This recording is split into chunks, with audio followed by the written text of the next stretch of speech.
오늘은 중등부에 알맞는 문법책 하나를 들고 왔습니다.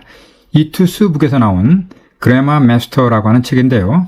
이 책은 이제 총 4권으로 되어 있습니다. 비기너 레벨이 있고요. 그 다음에 레벨 1, 2, 3 해가지고 총 4권의 책으로 구성되는데요. 이 책은 비기너이기 때문에 제가 볼 때는 초등학교 한 5학년 또는 6학년 예비 중1이라고 하죠. 예비 중1 학생들에게 가장 적합한 난이도의 책이 아닌가 이렇게 생각이 됩니다. 그래서 강남구청 인강교재로도 쓰이고 있는데요. 이투스에서 나온 이 책을 잠깐 살펴보도록 하겠습니다. 자, 이렇게 목차를 보시면요. 대부분의 문법서들이 중등부의 그 교과 과정에 나오는 여러 가지 목차들을 싣고 있는데요. 이 책도 챕터 1의 명사, 그다음에 대명사, 비동사, 일반 동사, 현재 진행 미래형, 그다음에 조동사, 형용사와 부사, 전치사, 의문사, 접속사, 그 다음에 명령문, 청유문, 감탄문 해가지고 그야말로 이제 영문법을 이제 처음 시작하는 초등학생들이 꼭 알아야 할 사항들을 이렇게 목차로 배열을 해놨습니다. 자, 그럼 한번 구체적으로 가보실까요? 자, 이렇게 보시면 이 책은 독특하게도 동사가 아니라 명사편부터 먼저 그 시작을 하게 됐습니다. 셀 수 있는 명사, 셀 수 없는 명사, 학생들한테 이제 기본 개념부터 이제 가르쳐 주는 거죠. 자, 그래서 이 책의 체제를 잠깐 보시면 말이죠. 왼쪽에 이제 문법 설명이 나옵니다. 셀 수 있는 명사, 뭐 이렇게 나와 있죠. 명사, 셀 수 있는 명사의 단수형, 복수형 만드는 방법, 또 불규칙 변화형, 이런 것들을 설명하고 있는데요. 요즘 학생들이, 독학하는 학생들이 거의 없잖아요.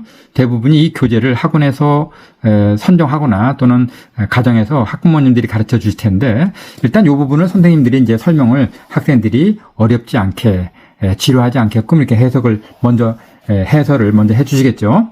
그 다음에는 이제 충분한 설명이 있은 다음에는 학생들한테 직접 펜을 들고 오른쪽에 있는 문제를 풀어보게 만들었습니다. 저는 이 문법을 잘하기 위해서는 문제를 가급적 많이 풀어야 된다. 양질의 문제를 많이 풀어야 한다라고 생각하는 사람인데요. 네, 문제들이 좋습니다. 그래서 A형, B형, 복수형 직접 쓰는 거요. 양자택일형도 나오고요. 그 다음에 알맞는 형태로 고치는 거. 요 왼쪽에 있는 문법 사항들을 제대로 머릿속에 넣어야만 나올 수 있는 답들이죠. 그 다음에 이제 셀 수 없는 명사에 대한 설명이 나오고요. 그 다음에 문제들이 또 A, B, C, D로 나오고 있습니다. 그 다음에 이제 이렇게 두 개가 끝났으면 이제 중간중간에 종합적인 문제가 나오고 있죠. 근데 문제들이 보면 말이에요. 이게 아주 단순한 문제 같지만 셀 수 있는 명사와 셀 수 없는 명사에 대한 개념을 알고 있어야만 답을 낼 수 있는 문제들이란 말이에요. 또 그다음 B로 가서는 역시 틀린 부분을 바로잡기 위해서는 앞에 나온 문법 사항들을 철저히 머릿속에 넣고 이해해야 한다는 것을 전제로 한 문제들이 나오고 있습니다. 그 다음에 C는 그림을 주고 이 그림에 알맞게 단어들을 문법에 맞게끔 쓰는 겁니다. 초등학생들은 아무래도 이제 문법을 처음 배우면 굉장히 부담스러워할 수밖에 없습니다. 이게 좀 지루하고 재미가 없거든요. 그러니까 선생님들이나 어머님들께서 그 역량을 최대한 발휘하셔가지고 재미있게 한번 가르쳐 보시면 좋겠습니다. D는 이제 대화문에서 역시 쓸 수 있는 명사와 없는 명사를 구분하는 이런 문제를 다루고 있습니다. 그 다음에 이제 끌로 끝난 게 아니죠. 액츄얼 테스트라 해가지고요. 이렇게 다양한 객관식 문제들이 많이 나와 있습니다. 제가 말씀드렸듯이 문제를 많이 풀어봐야 이렇게 문제를 마치고 또 틀리는 과정 속에서 이 시행착오 속에서 개념이 서서히 내 머릿속에 들어가는 거거든요. 앞에서 나온 사항들을 앞만 설명해도 그때뿐이지 문제를 안 풀면 소용이 없습니다. 그래서 이렇게 다양한 문제들이 있는 문제집이 좋다고 제가 늘 말씀을 드리는 겁니다. 그 다음에 이렇게 문제가 나오고요. 서술형, 이렇게 약간 색깔이 달라진 부분은 서술형 마스터라 해가지고요. 학생들이 직접 영작도 해보고 하는데요. 문법적인 사항들이 처음에는 많이 틀릴 거란 말이죠.